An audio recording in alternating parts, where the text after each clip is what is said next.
بص، منذ آلاف السنين كان في فيلسوف يوناني اسمه أرسطو.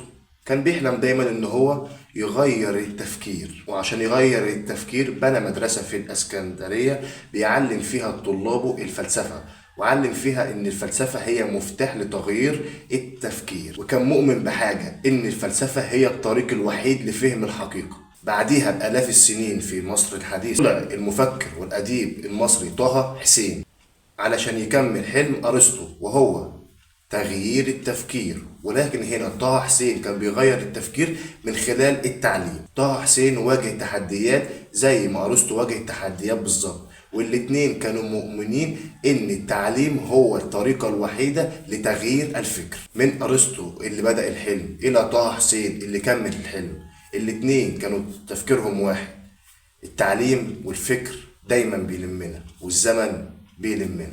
سلام.